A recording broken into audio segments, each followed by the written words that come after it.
Okay friends, तो central orbit के अगले क्वेश्चन की बात करते हैं। सो जो भी क्वेश्चन नंबर होगा आप लोग यहाँ पे डाल लीजिएगा। सेंट्रल ऑर्बिट क्वेश्चन, इससे पहले हम लोगों ने काफ़ी इंपॉर्टेंट कुछ क्वेश्चन देख रखे हैं। आज ये भी एक काफ़ी इंपॉर्टेंट क्वेश्चन है जो आपके एग्जाम में आ सकता है। सो क्वेश्चन है, अ पार्टिकल, क्वेश्चन दिख रहा है ना? ठीक है। A particle moves under central repulsive force. अब यहाँ पे एक नया टर्म आया है। बाकी सेंट्रल अट्रैक्टिव क्या होता है, सेंट्रल रिपल्सिव क्या होता है, लेक्चर नंबर में हम बात कर चुके हैं। तो पार्टिकल मूव करता है अंडर सेंट्रल रिपल्सिव फोर्स, और ये फोर्स दे रखा है mu/r³ and is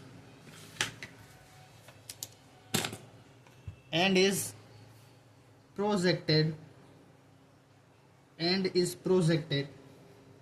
from an apps. और इसको हम मतलब पार्टिकल आपका सेंट्रल रिपल्सिव फोर्स के अंडर मूव कर रहा है और फोर्स की वैल्यू दे रखी है mu/r³, और उस पार्टिकल को हम प्रोजेक्ट करते हैं एप्स पॉइंट से। ठीक है, एप्स पॉइंट से प्रोजेक्ट करते हैं और डिस्टेंस दे रखी है a, at a distance a, at a distance a। Initial velocity भी दे रखी है विथ वेलोसिटी कैपिटल V। ठीक, तो प्रूव ये करना है फ्रेंड्स कि प्रूव दैट एंगल थीटा, जो एंगल थीटा बनेगा इन टाइम t, जो एंगल थीटा बनेगा इन टाइम t जब पार्टिकल मूव करेगा, वो एंगल होगा 1/p tan inverse pvt upon a, where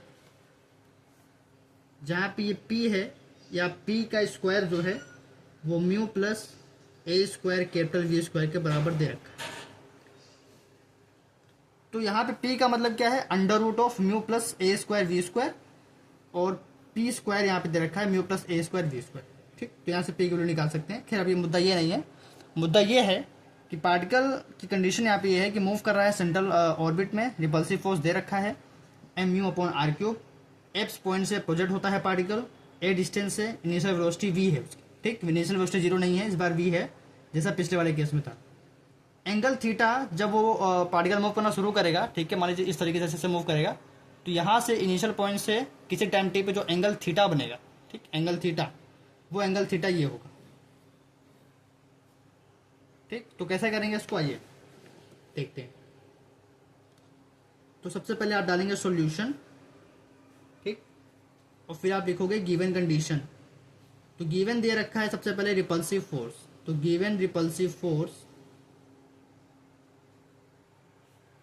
is equal to mu/r³, mu/r³, यानी फोर्स की वैल्यू दे रखी है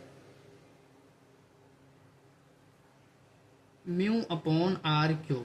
ठीक, m तो उसका मास है पार्टिकल का, पर एक्चुअली जो फोर्स दे रखा है वो mu/r³ है, और चूंकि रिपल्सिव है तो रिपल्सिव है इसलिए माइनस होगा।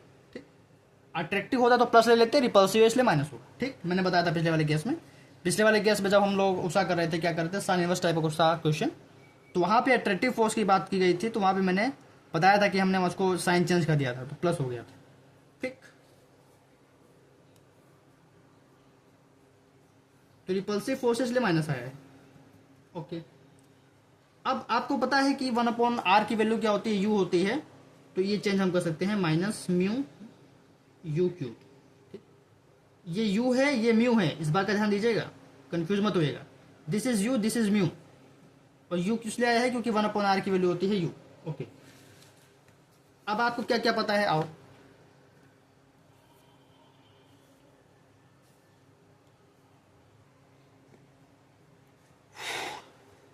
नाउ पोलर फॉर्म आपको पता है ऑफ सेंट्रल ऑर्बिट। तो polar form of differential equation of central orbit, जितना टाइम मुझे सॉल्व करने में लग रहा है उसको आपका, ठीक है, जब आप एग्जाम में करने बैठेंगे तो आपको थोड़ा सा कम टाइम लगेगा। क्यों? क्योंकि मैं यहाँ पे समझा के कर रहा हूँ। अब ऐसे ही करता जाऊँ तो आपको समझ में नहीं आएगा, इसलिए लेक्चर थोड़ा सा लंबा जाता है ना। Polar form of differential equation, अब आई होप आपको अब तक याद हो गया होगा। ये होता है d2u/d थीटा² प्लस यही u देन f/h²u²। जिस तरीके से मुझे याद है उस तरीके से आपको भी याद होना चाहिए और टाइम के साथ याद हो जाएगा। चलो f की वैल्यू सब्स्टिट्यूट करेंगे तो d2u/d theta plus u is equal to, f की वैल्यू क्या है फ्रेंड्स, माइनस का म्यू यू क्यूब, माइनस का mu U cube upon h²u²। तो यहाँ पे u² है तो ये कट जाएगा, बचेगा सिर्फ एक u। ये वाले h² को मैं यहाँ पे लेके आ रहा हूँ, ठीक है। तो क्या हो जाएगा, h² d2u/d theta plus u is equal to minus mu u। ठीक, एक u ऊपर बच गया है तो माइनस म्यू u। ओके, काम करते हैं, पहले आप लोग इतना लिख लीजिए और इसको मानिए 1। आप लोग लिखिए, यहाँ पे बहुत गर्मी है, मैं पानी पी के आता हूँ।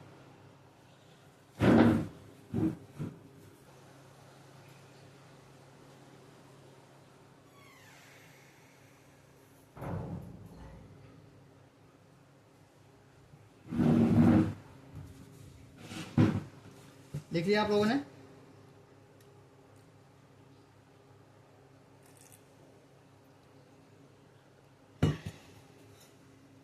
ओके,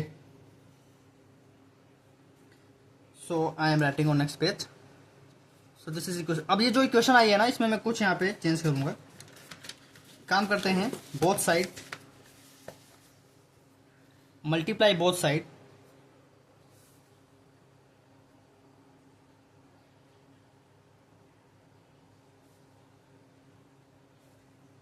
मल्टीप्लाइंग बोथ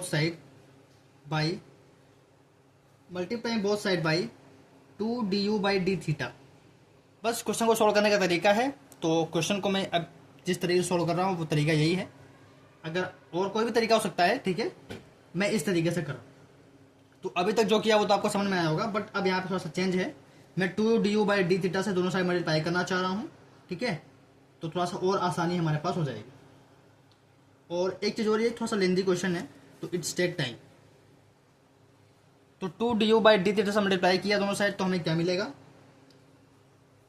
h² तो यहाँ पे मल्टीप्लाई में था ही, ठीक है। किससे मल्टीप्लाई कर रहे हैं, 2du/d थीटा। तो इसमें जो है 2du/d थीटा से मल्टीप्लाई होगा, इसमें भी 2du/d थीटा से, और यहाँ पे भी 2du/d थीटा से। ठीक, तो आओ,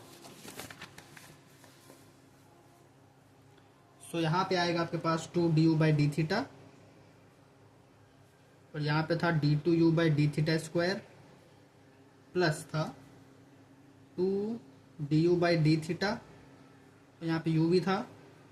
राइट हैंड साइड पे माइनस था, म्यू था, 2u/du/d थीटा। समझ में आ गया? अब कर लीजिए इंटीग्रेटिंग वी गेट। तो थीटा के रेस्पेक्ट में हम लोग इंटीग्रेट कर देते हैं, तो देखो क्या मिलेगा। जब आप थीटा के रेस्पेक्ट में इसको इंटीग्रेट करोगे, ठीक है, तो h² कांस्टेंट है, ठीक। इसका इंटीग्रेशन जो होगा du/d थीटा का होल स्क्वायर, ठीक। h² कांस्टेंट है, इसका जो इंटीग्रेशन होगा वो होगा du/d थीटा का होल स्क्वायर, और इसका जो इंटीग्रेशन होगा वो होगा u², और इसका जो इंटीग्रेशन होगा वो भी क्या होगा, u², क्योंकि ये वही है जो यहाँ पे लिखा हुआ है, ठीक। यहाँ पे भी 2u du/d थीटा, यहाँ पे भी 2u du/d थीटा है, तो इसका अगर ये है तो इसका भी यही होगा।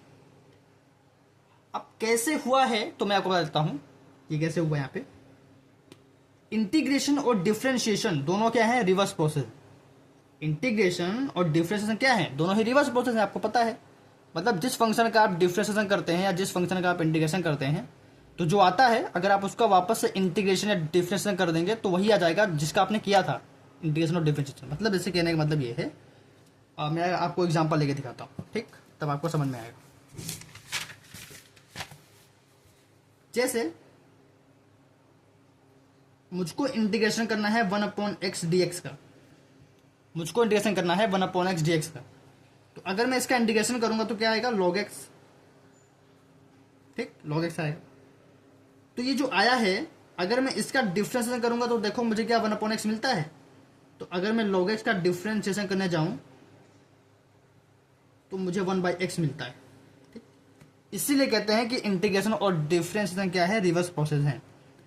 तो जो अभी मैंने किया है, जिसका अभी मैंने इंटीग्रेशन किया है, अगर मैं उसका डिफरेंशिएशन कर दूं और मुझे वही मिल जाए जिसका मैंने इंटीग्रेशन किया था, वही फंक्शन मिल जाए, तो हमारा आंसर सही है। तो यहाँ पे वही हम ट्रिक यूज करते हैं, ठीक। मैंने इसका किया इंटीग्रेशन, तो ये आया। अगर मैं इसका डिफरेंशिएशन करूं, ठीक, तो क्या मुझे ये मिलेगा, आओ चेक कर लेते हैं। तो क्या करना है, मुझे इसका डिफरेंशिएशन करना है, तो थीटा के रिस्पेक्ट में करना है। तो D by D theta of D you by D theta का होल स्क्वायर, तो क्या हो जाएगा, 2 बाहर, 2 मतलब सामने आएगा, यहाँ पे होगा 2 D you by D theta, और D you by D theta का थीटा के रिस्पेक्ट में दोबारा डिफरेंशिएशन होगा, which is D two U by D theta square. तो देखो ये वही है जो यहाँ पे लिखा हुआ है, ठीक। और अब आप इसका करोगे तो क्या आएगा, 2u d you by D theta, तो यहाँ पे लिखा हुआ है। इसका करोगे तो क्या आएगा, 2u d you by D theta, जो यहाँ पे लिखा हुआ है। तो integration and differentiation are reverse process, तो इस बेसिस पे मैंने यहाँ पे इसको लिखा है, ठीक, मैंने बता भी दिया। और चूंकि आपने इंटीग्रेशन किया तो एक आर्बिट्रेरी कांस्टेंट c1 आएगा, तो मैंने यहाँ पे लिख दिया। अब इनिशियल कंडीशन दे रखी हैं, और ये जो आया है ये कैपिटल वी स्क्वायर के बराबर होगा, ठीक है, वेलोसिटी के बराबर होगा, वेलोसिटी के स्क्वायर के। तो H square D you by D theta का whole square plus U square is equal to minus mu U square plus c1, ठीक। अब इनिशियल कंडीशन दे रखी है, इसको मान लीजिए 3, ठीक। अब इनिशियल कंडीशन दे रखी है क्या, 8 एन एप्स पॉइंट पे डिस्टेंस ए है, ठीक, डिस्टेंस ए है, और वेलोसिटी कैपिटल वी है, ठीक। और यू क्या होता है, यू होता है 1/r, आर क्या है, ए, तो यू किसके बराबर हो जाएगा, यू बराबर हो जाएगा 1/a। अब देखो मुझे चाहिए क्या, मुझे सारी वैल्यूज इसमें पुट करनी है, तो मुझे चाहिए D you by D theta, ठीक, मुझे चाहिए D you by D theta, तो मुझे मतलब यू को थीटा के रिस्पेक्ट में डिफरेंशिएट करना पड़ेगा।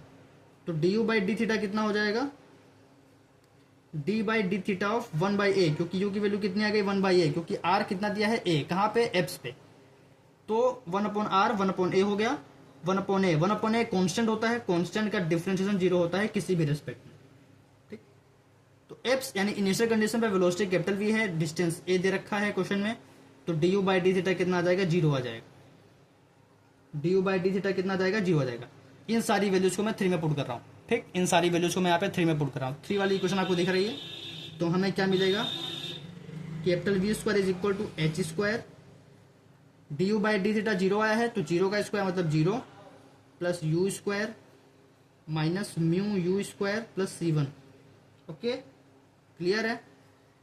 We square is equal to H square. अब एप्स कंडीशन मतलब इनिशियल कंडीशन आपने यूज किया ही है, तो इनिशियल कंडीशन पे यू क्या, यू किसके बराबर होता है, 1/r, और r किसके बराबर है इनिशियली, 1/a, तो यहाँ पे भी क्या आएगा, 1/a का स्क्वायर, ठीक, तो ये आएगा a square, H square A square, ठीक, माइनस का म्यू यहाँ पे भी अपॉन ए स्क्वायर प्लस c1, ठीक। अब आप इसको क्या कर सकते हो, अब देखो क्या होगा, यहां से एक चीज हमें मिल रहा है कि वी स्क्वायर एक तो आपका एच स्क्वायर ए स्क्वायर के बराबर है, और वी स्क्वायर आपका माइनस का म्यू अपॉन ए स्क्वायर प्लस c1 के बराबर भी है, ठीक। तो यहां से एच स्क्वायर की वैल्यू में मिल जाएगी ए स्क्वायर कैपिटल वी स्क्वायर, इसका हम आगे यूज करेंगे, ठीक। और यहाँ से c1 की वैल्यू मिल जाएगी v square plus mu upon ए स्क्वायर, इसका भी हम यहाँ पे अब यूज करेंगे। कहाँ पे यूज करेंगे, थर्ड वाले में ही यूज करेंगे, ठीक। तो थर्ड वाले में अब हम वापस से वैल्यूज किसी पुट करेंगे, c1 की वैल्यू पुट करेंगे थर्ड वाले में, और एच स्क्वायर की वैल्यू पुट करेंगे थर्ड वाले में। ठीक, C1 की वैल्यू पुट करेंगे थर्ड वाले में और एच स्क्वायर की वैल्यू पुट करेंगे थर्ड वाले में।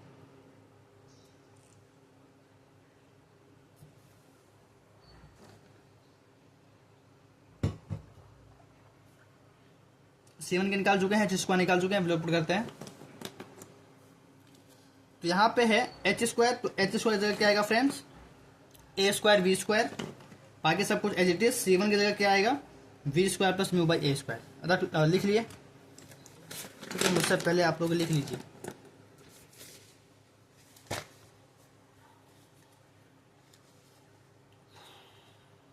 इतनी गर्मी है कि ना तो मई का पता है ना जून का पता है, बट 41-42 डिग्री सेल्सियस जा रहा है।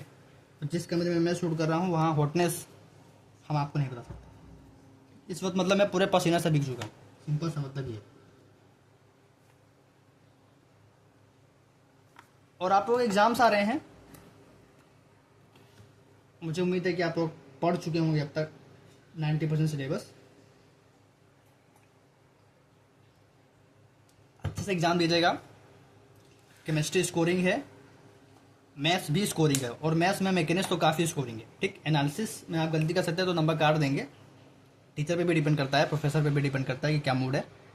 बट आपका जो स्टार्टिंग, मतलब जब आप एग्जाम देने आते हो और जब आप आंसर शीट में आंसर लिखते हो, तो जो आपका स्टार्टिंग का तरीका होता है, अगर स्टार्टिंग आपने बहुत अच्छा किया है, राइटिंग अच्छी है, राइटिंग अच्छे से एक्सप्लेन किया है, प्रॉपर जहाँ पे डायग्राम बनाने की ज़रूरत है वहाँ पे आपने बनाया है, एक्सप्लेनेशन अच्छी दी है, तो इंप्रेशन अच्छा जाता है। और जब इंप्रेशन अच्छा जाता है तो स्टार्टिंग में मार्क्स मिल जाते हैं, तो टीचर आगे भी मार्क्स दे देता है। ठीक है, तो इस बात को आपको ध्यान रखना है, और मुझे पता है कि आपको पता भी होगा।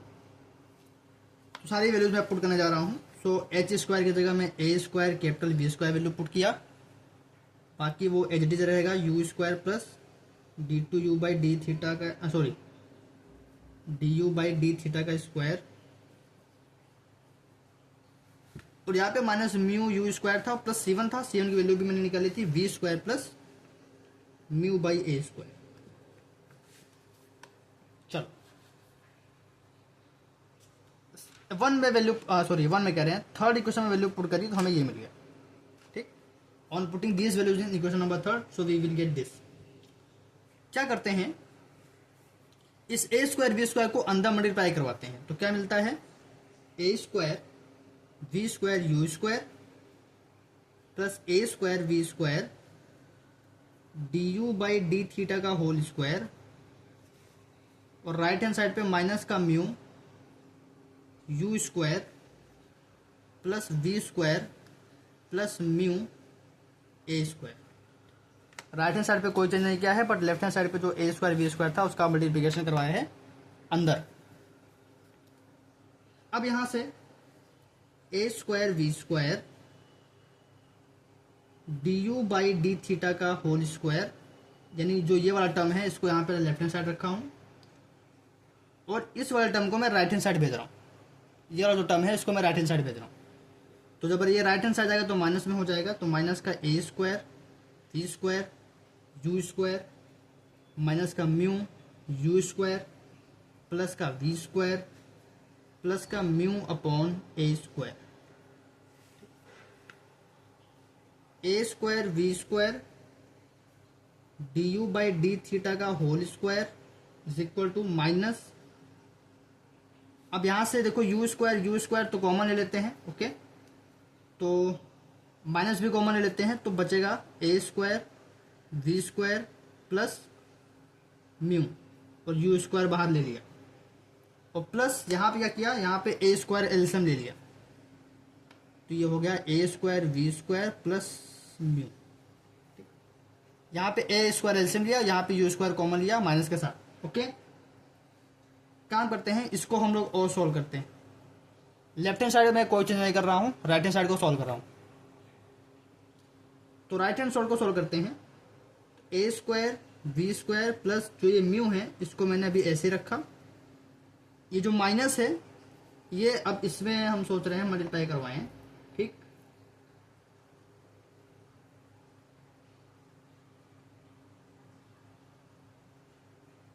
या आप एक काम और कर सकते हो कि अगर आप ध्यान से देखो, क्या ध्यान से देखो, यहाँ पे A square we square plus mu है और यहाँ पे भी A square we square plus mu है। तो इन यहाँ से और यहाँ से अब इन दोनों से A square we square plus mu और A square we square plus mu common ले, तो मैंने कॉमन ले लिया। ओके, तो जब मैंने यहाँ से कॉमन लिया तो बचेगा माइनस का यू स्क्वायर, ठीक। और जब यहाँ से कॉमन लिया तो प्लस का 1/a स्क्वायर, ठीक। एक्चुअली अभी मैंने नोटिस किया कि यहाँ पे मतलब इसको सोल्व करने का क्या मतलब है, सोल्व तो कर ही रखा है, यहाँ पे भी वही टर्म है, यहाँ पे भी वही टर्म है, तो दोनों को हम यहाँ पे कॉमन ले लेते हैं, तो हमको ये मिल गया। इसको फर्दर सोल्व करते हैं। तो लेफ्ट हैंड साइड पे चल रहा है A square we square du/d theta का होल स्क्वायर। हमें क्या फाइंड करना था, हमें एंगल फाइंड करना था, या एंगल हमें शो करना है कि वो आएगा, ठीक है, जब वो टी टाइम कवर कर लेगा। चलो इसी को अभी हम और सोल्व करते हैं तो शायद आगे मिलेगा। क्या हमें इसको पेडल फॉर्म से करना चाहिए था, क्योंकि पेडल में पी है और आंसर भी हमारा पी में भी आ रहा है। एक मिनट, आंसर में पी यूज हुआ है, तो क्या अगर हम इसको पेडल फॉर्म से करते तो आसान पड़ता।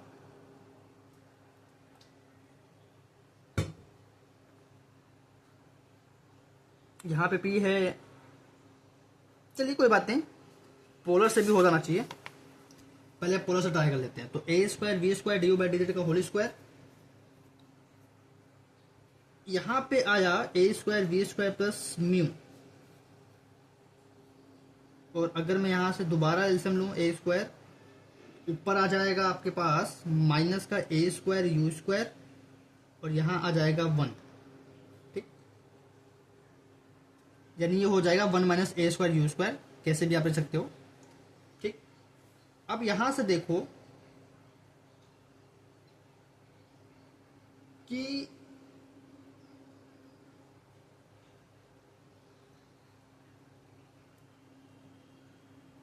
ये जो ए स्क्वायर है, चलो देखो पहले ए स्क्वायर du/d थीटा का होल स्क्वायर जो लेफ्ट हैंड साइड पे चल रहा है, चलने दो। ये जो वी स्क्वायर है इसको मैं राइट हैंड साइड पे भेज रहा हूँ, तो जब भेजूंगा तो डिवाइड में जाएगा, तो A square we square plus mu, ठीक। और ये आपका जो वी स्क्वायर है ये आपका यहाँ पे आ गया, ठीक, डिवाइड में आ गया। और ये वाला ए स्क्वायर भी नीचे डिवाइड में चल रहा है, तो इसको भी मैं बाहर ले लेता हूँ।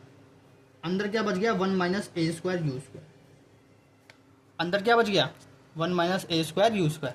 समझ में आ रहा है, ठीक। Implies that A square du/d theta का होल स्क्वायर, एक काम करते हैं, इस पूरे टर्म को मैं पी मान लेता हूं, तो पी भी आ जाएगा हमारे पास। इस पूरे टर्म को मैं मान रहा हूं पी का स्क्वायर। यहां पे आप लिख लीजिएगा वेयर या here p square is equal to this term a square we square plus mu upon v square A square, ठीक। काफ़ी कॉम्प्लिकेटेड है, तो हमें पी भी इंट्रोड्यूस करना है, ठीक है। तो मैं सोच रहा हूँ पी यहीं पे इसको मान लेते हैं, तो इस पूरे को मैं पी स्क्वायर मान ले रहा हूँ, तो ये हो गया पी स्क्वायर। तो अब यहाँ से आप पी की वैल्यू निकाल सकते हो, √ऑफ a square we square plus mu upon v square A square, ठीक। फिलहाल पी की वैल्यू ये आ गई। चल, तो आपके पास क्या आ गया, ए स्क्वायर, दोबारा लिख रहा हूँ du/d थीटा का whole square is equal to p square 1 minus a square you square, ठीक। ये आ गया। अब देखो यहाँ पे स्क्वायर, यहाँ पे स्क्वायर, यहाँ पे स्क्वायर, ठीक। तो स्क्वायरिंग मतलब स्क्वायरिंग क्या कर लेते हैं, बहुत सारे हम लोग 1/2 पावर 1/2 ले लेते हैं, मतलब अंडर रूट लेते हैं। तो जब आप अंडर रूट लेते हो तो यहाँ पे एक ए बचता है, यहाँ पे du/d थीटा बचेगा, यहाँ पे p बचेगा, और इसका अंडर रूट हो जाएगा क्योंकि इसका कोई स्क्वायर नहीं है, इसका ये अंडर रूट में जाएगा, ठीक। समझ में आया क्या किया, स्क्वायरिंग थी, मतलब इधर सब कुछ स्क्वायर था, तो अगर दोनों साइड स्क्वायर करते तो पावर 4 हो जाती, तो हमें वो चाहिए नहीं था, ठीक। तो हमने क्या किया, अंडर रूट ले लिया, या 1/2 से 1/2 की पावर से दोनों साइड यहाँ पे मल्टीप्लाई करवाया, तो यहाँ पे बचा एक ए, यहाँ पे बचा du/d थीटा, यहाँ पे बचा p, और यहाँ पे इसका अंडर रूट हो गया।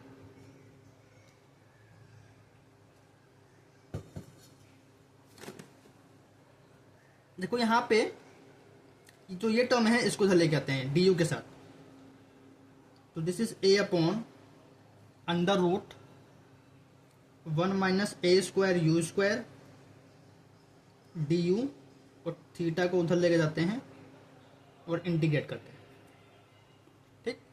क्या करते हैं फ्रेंड्स, इंटीग्रेट करते हैं। तो अब ये स्पेशल इंटीग्रेशन है, मतलब ए तो बाहर आ जाएगा, ठीक है, ए आपका बाहर आ जाएगा।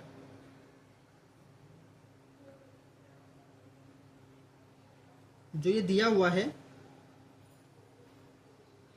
ये एक स्पेशल इंटीग्रेशन है, ठीक। ये आप लोगों ने इंटीग्रेशन में पढ़ रखा होगा, one upon integration of 1 under root 1 minus x का स्क्वायर।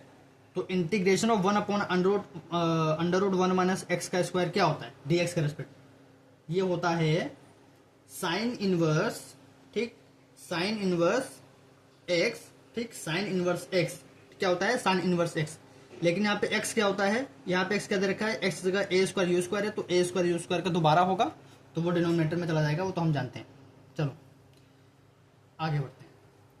तो इसका जो इंटीग्रेशन आएगा मैं आगे अगले पेज में सॉल्व ही कर देता हूँ। तो साइन इनवर्स क्या आएगा, ए स्क्वायर यू स्क्वायर आएगा, लेकिन यहाँ पे x क्या है, ए एक्स की जगह क्या है, sorry under root 1 minus x square होता है साइन इनवर्स एक्स, हाँ। तो यहाँ पे x की जगह क्या है, ए यू है, ठीक। इस बात तो आपको ध्यान देना है। वो फॉर्मूला में काम करते हैं, लिखवा देता हूँ, ठीक। वो फॉर्मूला जो है मैं आपको लिखवा देता हूँ। सो 1 मिनट, फॉर्मूला लिख लो, यहाँ पे जगह है, लिखवा देता हूँ। फॉर्मूला ये है कि integration of 1 upon 1 minus under root of 1 minus x square d x is equal to sine inverse x plus c. X की जगह क्या आएगा, जो यहाँ पे है एक्स की जगह क्या है, ए यू है, तो ए यू आएगा, ठीक। चलो कहाँ गया,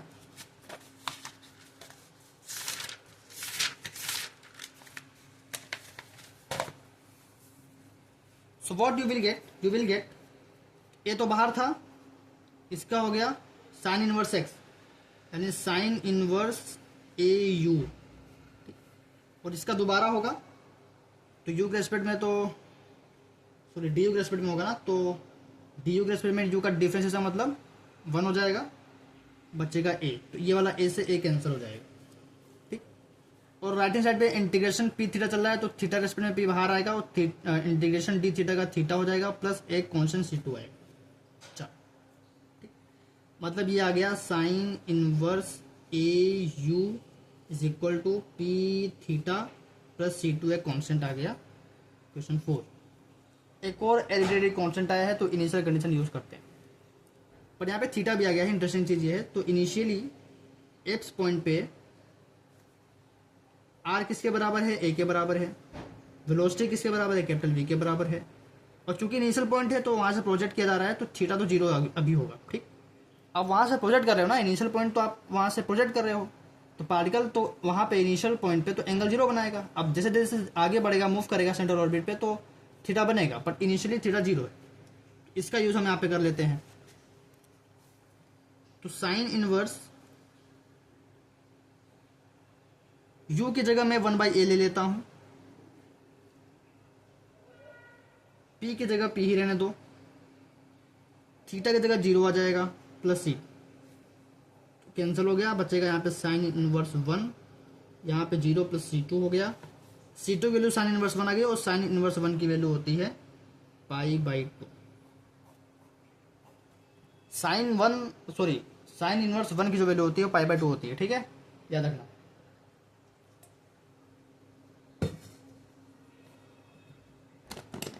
चलिए समझ में आया इतना, c2 वैल्यू आ गया, सब्स्टिट्यूट करते हैं, तो फ्रॉम इक्वेशन 4, ऊपर इक्वेशन 4 देखिए, from equation 4 sine inverse A you is equal to P theta plus π/2, angle की वैल्यू यहाँ पे, मतलब c2 की वैल्यू जो कांस्टेंट था आया, उसकी वैल्यू पुट कर, यहाँ से साइन इनवर्स को राइट हैंड साइड पे लेके जाते हैं, तो ये हो जाएगा साइन, बस हो गया, खत्म हो गया सवाल, ज़्यादा लेंदी नहीं है, साइन पी थीटा प्लस π/2 हो जाएगा, ठीक। अब ये साइन 90 प्लस थीटा समथिंग है, तो कॉस थीटा हो जाएगा, ठीक, क्योंकि π/2 का मतलब होता है 90, तो चाहे ऐसे लिखो, चाहे π/2 को उधर ले आओ, पी थीटा को उधर लेके जाओ, तो साइन 90 प्लस थीटा वैसे भी अभी भी है, तो साइन 90 प्लस थीटा का मतलब होता है कॉस थीटा, तो कॉस थीटा मतलब पी थीटा, और यहां से अगर मैं ए की वैल्यू निकालूं तो आएगा 1/u cos p थीटा, यानी ए की वैल्यू आ गई आर कॉस पी थीटा, क्योंकि यू क्या होता है 1/r और आर क्या होता है 1/u, तो ए की वैल्यू आ गई r cos P theta, equation 5। Also ये तो आपको पता ही होगा, क्या क्या पता होगा आपको, एच की वैल्यू क्या होती है, सॉरी एच की एक वैल्यू मैंने बताई थी जब मैं पोलर पढ़ा रहा था या पेडल पढ़ा रहा था, r square d theta by D t, r square d theta by D t, एक तो ये बताया था मैंने, और दूसरा मैंने बताया था वी की वैल्यू, ठीक, वी की मतलब लीनियर वेलोसिटी की वैल्यू, या लीनियर वेलोसिटी का फॉर्मूला बताया था कि वी स्क्वायर होता है h square upon P square, तो वी की वैल्यू क्या होगी एच अपॉन पी। ये दो फॉर्मूले मैंने बताए थे आपको, बोला था बहुत इंपॉर्टेंट है, तो हम इसका यहाँ पे यूज़ कर रहे हैं। तो यहाँ से एच की वैल्यू कितनी आएगी, यहाँ से पी वी आ जाएगी, ठीक, यहाँ से पी वी आ जाएगी, और इनिशियल वेलोसिटी कैपिटल वी दे रखी है तो पी कैपिटल वी आ जाएगी, ठीक। इसको और हमने चेंज कर लिया क्योंकि इनिशियल वेलोसिटी कैपिटल वी दे रखी है, तो h is equal to p v हो जाएगी। और आई थिंक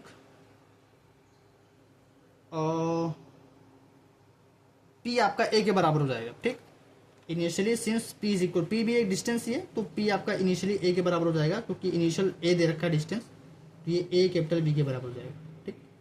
होता तो ये फॉर्मूला है, यहाँ से एच की वैल्यू पी वी हुई, इनिशियली पी ए के बराबर होगा और कैपिटल वेलोसिटी कैपिटल वी के बराबर होगी, तो एच ए वी के बराबर आ गया, और यहाँ पे H R square d theta by D T बराबर है, ठीक।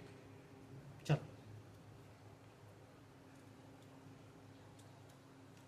और यहाँ से 5 से फ्रॉम 5 जो पांचवा इक्वेशन है, यहां से मैं अगर आर की वैल्यू निकालूं कितना होगा ए अपॉन को पी थीटा, वहां पे मैंने ए की वैल्यू निकाली है, तो मैं आर भी बता देता हूं कि आर की वैल्यू क्या होगी A by cos P theta, okay. तो फ्रॉम इक्वेशन 4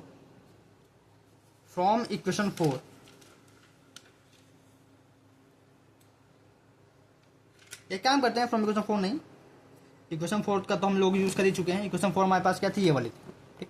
इसका यूज हमारा हो चुका है, हमें चाहिए वो एंगल, तो काम करते हैं हम लोग ये वाला इक्वेशन यूज करते हैं 6।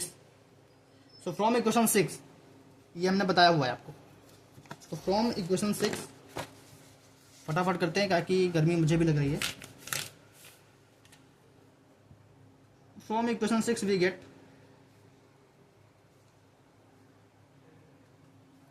क्या है, एच इज इक्वल टू क्या है ए स्क्वायर अपॉन क्या था भूल गया मैं, r square d theta by D t, sorry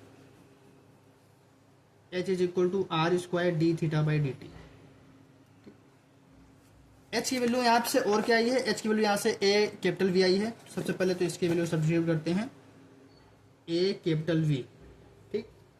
और आर की वैल्यू मैंने निकाल दी है, आर की वैल्यू यहाँ से मैंने निकाली थी ए अपॉन कॉस पी थीटा, तो यहाँ पे आर का स्क्वायर है, मतलब ए का square cos square P theta, और D theta by D T, तो D theta by D T को भी एज इट इज लिखते हैं, ए कैसे ए के कैंसिल हो जाएगा,